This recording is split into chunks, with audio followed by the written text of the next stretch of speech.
Hello everyone. स्वागत है आपका रैंकर टीम यूट्यूब चैनल पर। आज से हम एसएससी जीडी के लिए एसएससी जीडी 2025 के लिए जीके की P by Q series start कर रहे हैं। ठीक है, ये सीरीज आपको परीक्षा के लिए बहुत हेल्पफुल रहेगी। ठीक है, ये पी बाई क्यू सीरीज है। जितने भी प्रीवियस ईयर क्वेश्चन पूछे गए हैं जीके में वो हम डिस्कस करेंगे सब्जेक्ट वाइज। ठीक है, आज हमारा पहला सब्जेक्ट डिस्कस कर रहे हैं वो है हिस्ट्री। ठीक है, उसके बाद हम पॉलिटी करेंगे। ठीक है, इसी तरह से हम सीक्वेंस में हर एक सब्जेक्ट को कवर करेंगे। आज इस सब क्लास में 50 क्वेश्चन डिस्कस करेंगे।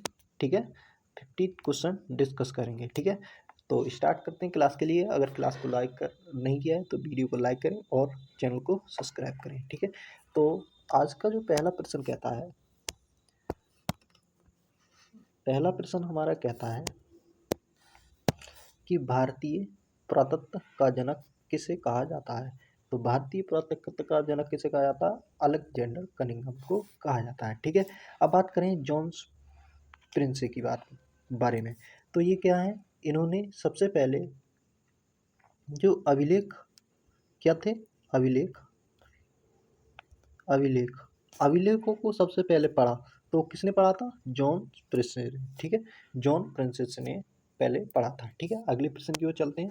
अब बात करें कि अलेक्जेंडर कनिंघम ने भारतीय राष्ट्रीय भारतीय पुरातत्व सर्वेक्षण की जो स्थापना की थी वो कब की थी? 1861 में। ठीक है, ये भी डेट याद रखना है।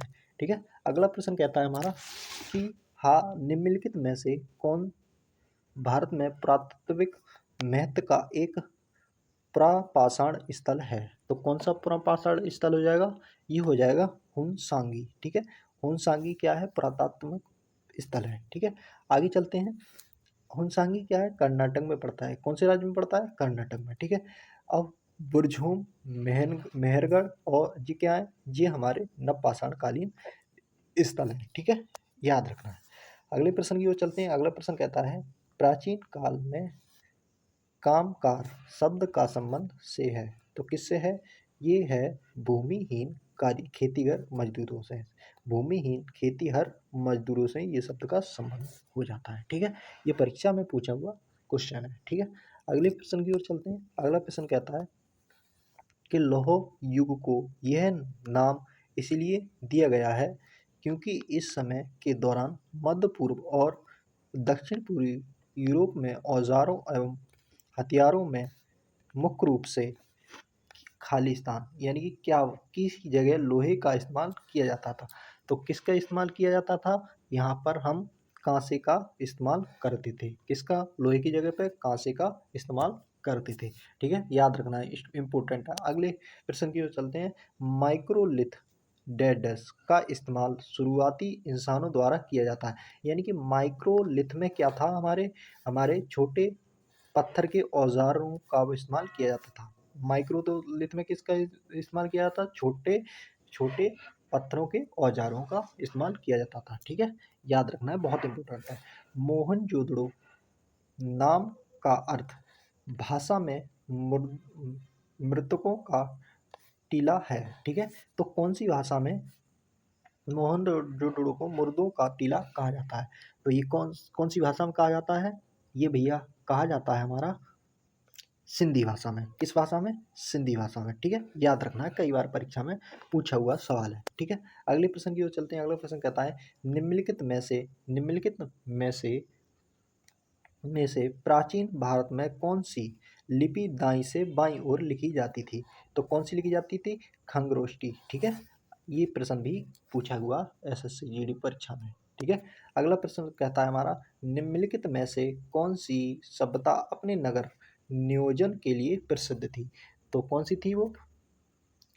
कौन सी हो जाएगी? सिंधु सभ्यता। ठीक है, किसके लिए जानी जाती थी? नगर नियोजन के लिए ये सभ्यता फेमस थी। अब बात करें, जो सिंधु सभ्यता थी वो कैसी थी? हमारी नगरीय नगरीय नगरीय सभ्यता थी। ठीक है, कैसी थी? नगरीय सभ्यता। अगले प्रश्न कहते हैं। अगला प्रश्न कहता है किस स्थान पे हड़प्पा कालीन रथ की एक प्रतिमा प्राप्त हुई है?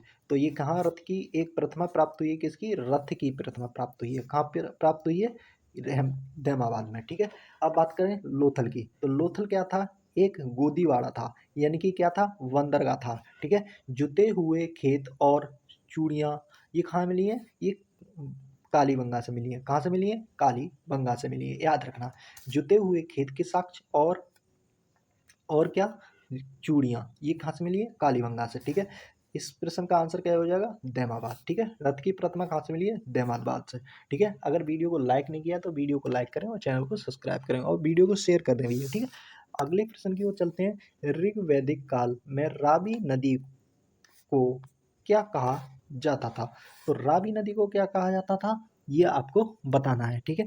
किस किस काल में कहा जाता था, ऋग्वेद में रावी नदी को क्या कहा जाता था, बताएंगे।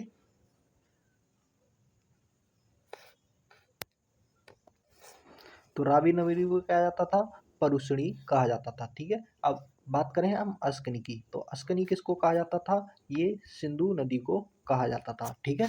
किसको कहा जाता था, सिंधु नदी को। और बिपाशा किसे कहा जाता था, ब्यास नदी का प्राचीन नाम था क्या, बिपाशा, सही है। अब बिपाशा और बितास्ता किसका नाम था, ये झेलम नदी का पुराना नाम था, झेलम, ठीक है। अब आगे चलते हैं। जैसे अस्कनी को क्या कहा जाता था, आधुनिक में प्राचीन नाम क्या था, चुनाव, चिनाब। अस्कनी किसका था, चिनाब का, सॉरी यहाँ थोड़ा गड़बड़ हो गया। इसको कैसे कहते थे, चिनाब को, ठीक है।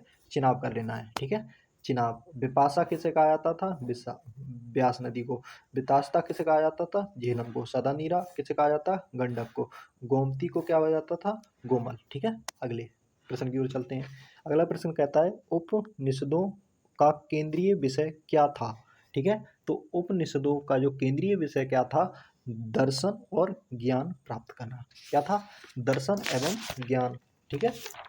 यानी कि उपनिषदों का अर्थ होता है कि गुरु के समक्ष ज्ञान की प्राप्ति करना है, यानी कि दर्शन और ज्ञान की प्राप्ति। अगला प्रश्न कहता है हमारा कि बौद्ध धर्म में भिक्षुणी बनने वाली प्रथम महिला कौन थी, ठीक है। तो प्रथम महिला कौन थी, ठीक है। अगला प्रश्न कहता है, प्रथम महिला कौन थी, तो ये कौन सी हो जाती है, प्रजापति गौतमी, ठीक है। कौन हो जाती है, प्रजापति गौतमी, ठीक है। अगले प्रश्न की ओर चलते हैं। अगला प्रश्न सेम ही है, ठीक है। महाबोधि मंदिर परिषद, महाबोधि मंदिर परिषद का के जीवन से संबंधित है। तो महाबोधि परिषद का साफ सा बात है, किससे संबंधित है, भगवान बुद्ध से संबंधित है, ठीक है। अगले प्रश्न की ओर चलते हैं। अगला प्रश्न कहता है, किस शासन ने किस शासक ने अंतिम समय में जैन धर्म अपनाकर जैन धर्म के अनुसार अपने प्राण त्याग दिए, तो वो कौन थे, चंद्रगुप्त मौर्य, ठीक है। चंद्रगुप्त मौर्य ने किसकी स्थापना की, मौर्य वंश की, और कहाँ, मगध पर, ठीक है, मगध साम्राज्य पर, ठीक है। अब बात करते हैं अगले प्रश्न की ओर। अगला प्रश्न कहता है कि कौटिल्य किस शासक के प्रधानमंत्री थे, तो कौटिल्य किस शासक के प्रधानमंत्री थे, ये किसके थे, चंद्रगुप्त मौर्य के, ठीक है। चंद्रगुप्त मौर्य ने किसको हरा कर गद्दी पे बैठा, घनानंद को, ठीक है। घनानंद घनानंद, ठीक है। अब ये किसकी सहायता से पहुंचा था, कौटिल्य का कैसा क्या कहा जाता है, विष्णुगुप्त भी नाम होता है इनका, और चंद्रगुप्त यानी कि चंद्रगुप्त और कौटिल्य, ठीक है। चंद्रगुप्त नहीं, विष्णुगुप्त, ठीक है, और कौटिल्य, ठीक है। अगले प्रश्न की ओर चलते हैं। अगला प्रश्न कहता है, अशोक के निम्नलिखित अभिलेखों में से किसमें दक्षिण भारत राज्यों का उल्लेख हुआ है, तो किसमें उल्लेख किया गया है, ये कहा गया है द्वितीय मुख्य शिलालेख में, ठीक है। किसमें, द्वितीय मुख्य शिलालेख में किसकी वर्णना की है, दक्षिण भारतीय राज्यों का उल्लेख किया गया है। बहुत इंपॉर्टेंट प्रश्न है। अगले प्रश्न की ओर चलते हैं। अगला प्रश्न कहता है, निम्नलिखित में से कौन सबसे प्रसिद्ध शक शासक था जिसे काठियावाड़ में सुदर्शन झील के का जीर्णोद्धार करवाया था, तो कौन था वो, रुद्रदामन प्रथम, ठीक है। याद रखना है, परीक्षा में पूछा गया प्रश्न है। अगले प्रश्न की ओर चलते हैं। अगला प्रश्न कहता है, दिल्ली के प्रसिद्ध लौह स्तंभ का निर्माण किस वंश के शासक ने करवाया था? तो किस वंश के शासक ने करवाया था? ये गुप्त वंश के शासकों ने करवाया था। कहाँ? दिल्ली के लौह स्तंभ का निर्माण गुप्त, सही है, गुप्त वंश के शासकों ने। अगले प्रश्न कहता है निम्नलिखित में से किस विश्वविद्यालय की स्थापना पाल शासकों ने की थी? तो ये पाल शासकों द्वारा कौन से विश्वविद्यालय की थी? आप बोलोगे विक्रमशिला विश्वविद्यालय। तो विक्रमशिला विश्वविद्यालय तो आप बोलोगे किसने? धर्मपाल ने, ठीक है। किसने की थी? धर्मपाल, ठीक है, याद रखना, ठीक है। धर्मपाल नाम का एक विक्रमशिला की स्थापना किसने की थी? धर्मपाल ने, ठीक है। और कौन सी शासकता, कौन सी वंश का शासकता? पाल वंश का, ठीक है, याद रखना। अब बात करते हैं नालंदा। आगे, प्राचीन हड़प्पा शहर किस नदी के वर्तमान में सूखे मार्ग के तट पर बसाया गया था? ठीक है। तो जो हड़प्पा शहर था वो किस नदी के किनारे बसा हुआ था? आप बोलोगे भैया रावी नदी के किनारे हड़प्पा शहर बसा हुआ था, ठीक है। अगले प्रश्न की ओर चलते हैं। अगला प्रश्न, ये हमारे इंपोर्टेंट कुछ शहर दे रखे हैं और इधर नदी दे रखी है। यानी कि मोहनजोदड़ो है वो किस नदी के किनारे बसा हुआ था? सिंधु नदी के। आलमगीरपुर किसके नदी है? हिंडन नदी के। कालीबंगा किसके? घग्गर के। लोथल भोगवा नदी के किनारे था। चंदूगढ़ सिंधु नदी के किनारे था। रोपड़ सतलज नदी के किनारे था। सुतकाडोर किसके था? दशक नदी के किनारे था, ठीक है। अगले प्रश्न की ओर चलते हैं। अगला प्रश्न कहता है प्रापाषाण काल का विस्तार 2 मिलियन वर्ष पूर्व से लेकर लगभग 12,000 वर्ष पूर्व तक है। इस समय की इस लंबी अवधि को आरंभिक, मध्य और उत्तर प्रापाषाण काल से विभाजित किया गया है। इस समय की इस लंबी अवधि मानव इतिहास का प्रतिशत कवर करती है। तो कितने प्रतिशत ये कवर करती है? आप बोलोगे भैया 99% ये कवर करती है, ठीक है। अगला प्रश्न करते हैं, ठीक है। अगला प्रश्न कहता है हड़प्पा वासियों को तावा संभवतः वर्तमान समय के लगभग के से प्राप्त हुआ था। कहाँ से प्राप्त हुआ था? क्या प्राप्त हुआ था? तावा। तावा कहाँ से प्राप्त हुआ था? तो तावा हमारे राजस्थान से हड़प्पा वासियों को प्राप्त हुआ था। कौन से राज्य से प्राप्त हुआ था? हड़प्पा। ये 24 फरवरी 2024 को हमारी सेकंड शिफ्ट, वो थर्ड शिफ्ट में ही पूछा हुआ सवाल है, ठीक है। तो हड़प्पा वासियों को तावा कहाँ से प्राप्त हुआ था? आप बोलोगे भैया राजस्थान से प्राप्त हुआ था, ठीक है। ये 1 मार्च 2024 को फोर्थ शिफ्ट में पूछा हुआ प्रश्न है, ठीक है। लौह युग का सबसे आम उपकरण था। तो लौह युग का सबसे आम कौन सा उपकरण था? तो क्या हो? तो आप बोलो भैया, तो ये कौन सा हो जाएगा आपका? कुल्हाड़ी सबसे महत्वपूर्ण उपकरण था जिसका उपयोग पेड़ों को काटने के लिए करते थे, ठीक है। तो कौन था वो? कुल्हाड़ी थी, ठीक है। अगले प्रश्न की ओर चलते हैं। अगला प्रश्न कहता है निम्नलिखित में से किस नदी का नाम ऋग्वेद में केवल एक बार लिया गया है? तो किस नदी का नाम एक बार लिया गया है? तो आप बोलोगे भैया गंगा नदी का एक बार नाम लिया गया है, ठीक है। कितनी बार लिया गया है? और गंगा नदी का। अब बात करें कि जो हमारी सबसे पवित्र नदी है ऋग्वेद में, वो कौन सी मानी गई है? सरस्वती नदी को सबसे पवित्र नदी माना गया है। और सिंधु नदी का जो सबसे अधिक बार प्रयोग किया गया है, ठीक है। ये 250 बार सिंधु नदी का इसमें वर्ण किया गया है, ठीक है। अगले प्रश्न की ओर चलते हैं। डेड वेद चारों वेदों में सबसे छोटा, यह हिंदू परंपरा में एक दिव्य स्थिति रखता है और धुनों और मंत्रों का संग्रह है। तो ये कौन सा है? आप बोलो भैया ये कौन सा हो जाएगा? सामवेद।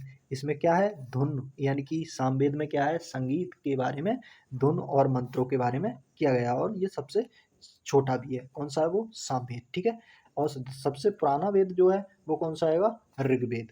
अब बात करें सबसे नवीनतम वेद को, वो अथर्ववेद, ठीक है, अथर्ववेद। अब बात करें त्रिवेद में कौन सा वेद नहीं आता? तो अथर्ववेद त्रिवेद में नहीं आता, ठीक है। अगले प्रश्न की ओर चलते हैं। निम्नलिखित में से कौन सा सबसे पुराना वेद है? तो मैंने अभी बताया था कौन सा था, ऑप्शन डी ऋग्वेद, ठीक है। अब बात करते हैं निम्नलिखित में से कौन सा प्राथमिक स्थल वर्तमान में भारत में स्थित नहीं है? तो आप बताओगे वर्तमान में कौन सा स्थान भारत में स्थित नहीं है। तो आप बोलोगे भैया मेहरगढ़ भारत में स्थित नहीं है। मेहरगढ़ कहाँ पड़ता है? ये पाकिस्तान में पड़ता है। कहाँ पड़ता है? पाकिस्तान में पड़ता है। ठीक है, अगले प्रश्न की ओर चलते हैं। अगला प्रश्न कहता है वेदों में सबसे पुराना वेद ऋग्वेद में जिसकी रचना लगभग कितने वर्ष पूर्व हुई थी? आप बोलोगे कितने वर्ष पर पूर्व हुई थी? आप बोलोगे भैया 3500 वर्ष पूर्व हुई थी। ठीक है, अगले प्रश्न की ओर चलते हैं। अगला प्रश्न कहता है डेड शहर कक्ष के रण में खादिर वेद जिसे बेट भी कहा जाता है पर स्थित था जहाँ ताजा पानी और उपजाऊ मिट्टी थी। तो इसे कहा क्या क्या था? ये बताओ कौन सा शहर था ये? क्या हड़प्पा था? नहीं। क्या मोहनजोदड़ो था? नहीं। कौन सा था? तो भैया आप बोलोगे भैया धौलावीरा। ठीक है, कौन सा था? धौलावीरा। अब मैंने बताया था लोथल क्या था? बंदरगाह। ठीक है, क्या था? बंदरगाह। ठीक है, बंदरगाह। सिंधु सभ्यता का बंदरगाह कौन सा था? लोथल। ठीक है, अगले प्रश्न की ओर चलते हैं। हिंदू सभ्यता सिंधु घाटी सभ्यता के निम्नलिखित में से किस स्थल पर महा स्नानागार की खोज की गई थी? तो महा स्नानागार की खोज कहाँ की गई थी? आप बोलो भैया मोहनजोदड़ो में। ठीक है, मोहनजोदड़ो में। ठीक है, अब नर्तकी की मूर्ति भी यहीं मिली थी। कालीबंगा में क्या हुआ था? जुते हुए खेत और क्या हुआ था यहाँ? और चूड़ियाँ प्राप्त हुई थी। और लोथल क्या था? बंदरगाह था। ठीक है, अगले प्रश्न की ओर चलते हैं। हड़प्पा कालीन स्थल रंगपुर भारत के किस वर्तमान राज्य में स्थित है? तो ये किस राज्य में स्थित हो जाए है हमारा? ये भैया गुजरात में है। रंगपुर कौन से राज्य में है? गुजरात में। ठीक है, अब बात करते हैं वेद ऋषि कपिल का संबंध किस दार्शनिक संप्रदाय से है? तो वेद ऋषि कपिल कपिल कौन से दार्शनिक संप्रदाय से है? तो आप बोलोगे भैया किससे है ये? इनका संबंध किससे हो जाएगा? सांख्य दर्शन से। किससे होगा? सांख्य दर्शन से। इंपॉर्टेंट है, याद रखना है। ठीक है, अब बात करते हैं और साथ में ये भी पढ़ लेते हैं। और ये न्याय दर्शन के कौन हो जाएंगे? गौतम। कौन हो जाएंगे? गौतम। अब बात करें बेमासा, सही है, इसके हो जाएंगे कणाल। कौन हो जाएंगे? कणाल। ठीक है, और मीमांसा के होंगे बद्रनारायण। सही है, बद्रनारायण। अगले प्रश्न की ओर चलते हैं। अगला प्रश्न कहता है प्राचीन शहर लोथल जो अब एक प्रमुख प्राथमिक स्थल के रूप में प्रसिद्ध है भारत के किस राज्य में स्थित था? तो ये किस राज्य में स्थित था? तो आप बोलो भैया ये भी गुजरात राज्य में स्थित था। धौलावीरा भाई कहाँ था? गुजरात में। लोथल कहाँ था? गुजरात में। ठीक है, याद रखना। ऋग्वेद में सूत्रों का संग्रह है तो कितने हैं? 1028 सूक्त हैं। ठीक है, कितने हैं ऋग्वेद में? 1028 सूक्त। ठीक है, अगले प्रश्न की ओर चलते हैं। अगला प्रश्न कहता है निम्नलिखित में से किसे नाट्य शास्त्र का रचयिता कहा जाता है? एसएससी जीडी 2023 में पूछा हुआ सवाल है। तो कहा जाता है भरत मुनि को। किसे कहा जाता है? भरत मुनि को, याद रखना है। और इनकी जो पुस्तक थी कौन सी थी? नाट्य शास्त्र। ठीक है, इसमें ही भरतनाट्यम जो हमारा शास्त्रीय नृत्य है जिसे सदर भी बोलते हैं उसका भी वर्ण मिलता है। ठीक है, अगले प्रश्न की ओर चलते हैं। अगला प्रश्न कहता है निम्नलिखित में से कौन सा प्राचीन ग्रंथ जिसका श्रेय ऋषि व्यास को जाता है प्राचीन भारत का एक प्रमुख महाकाव्य है और इसमें 18 पर्व और 1 लाख छंद हैं? तो किसमें है ये? आप बोलोगे भैया महाभारत में। किसकी बात की है? 18 पर्व किसमें? महाभारत में। और कितने छंद हैं इसमें? 1 लाख। ठीक है, अगले प्रश्न की ओर चलते हैं। अगला प्रश्न कहता है ऋग्वेद में मंत्रों के समूह को कहलाता है। तो मंत्रों के समूह को क्या बोलते हैं? सूक्त कहते हैं। कितने हैं सूक्त? 1028 सूक्त हैं। ठीक है, कितने टोटल सूक्त हैं? 1028 सूक्त। ठीक है, अगले प्रश्न की ओर चलते हैं। अगला प्रश्न कहता है प्रसिद्ध कृति अर्थशास्त्र का श्रेय निम्नलिखित में से किस प्राचीन भारतीय विद्वान और रणनीतिकार को कहा जाता है? तो ये कैसे कहा जाता है? चाणक्य को। ठीक है, इन्हीं क्या बोलते हैं? कौटिल्य बोलते हैं और विष्णुगुप्त भी बोलते हैं। ठीक है, अगले प्रश्न की ओर चलते हैं। अगला प्रश्न कहता है कि प्रसिद्ध नाटक अभिज्ञान शकुंतलम निम्नलिखित में से किस विख्यात द्वारा लिखा गया है। तो किसके द्वारा लिखा गया है? आप बोलोगे भाई कालिदास की रचना है, ठीक है। अभिज्ञान शकुंतलम, ठीक है। अगले प्रश्न की चलते हैं। अगला प्रश्न कहता है कौटिल्य ने निम्नलिखित में से कौन सी पुस्तक लिखी थी?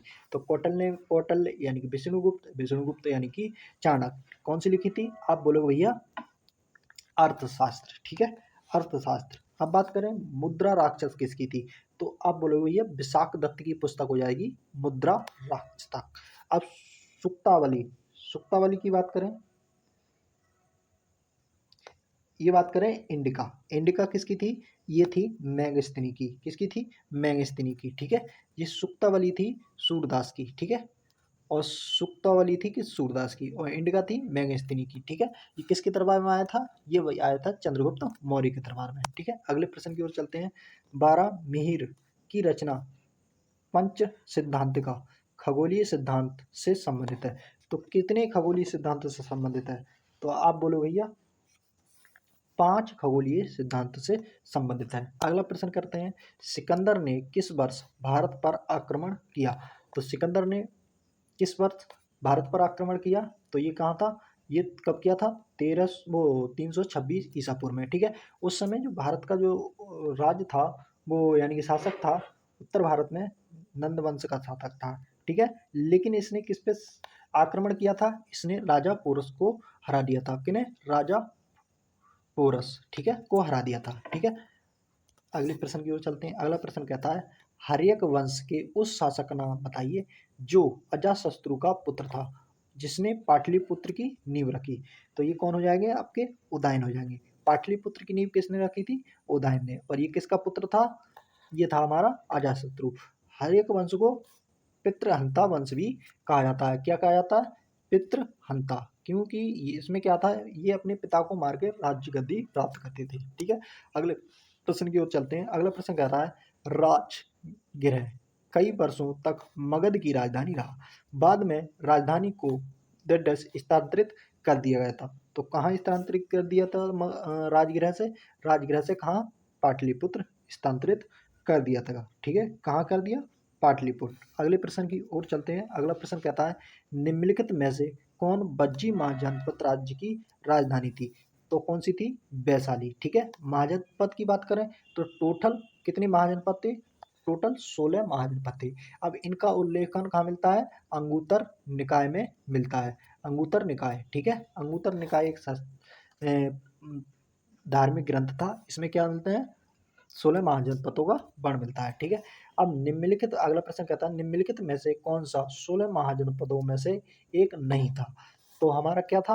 अंग था, कौशल था, कुरु था और कामरूप नहीं था। जो कामरूप है वो अभी वर्तमान में असम के नाम से जाना जाता है। कौन सा नाम जाना जाता है? असम, ठीक है।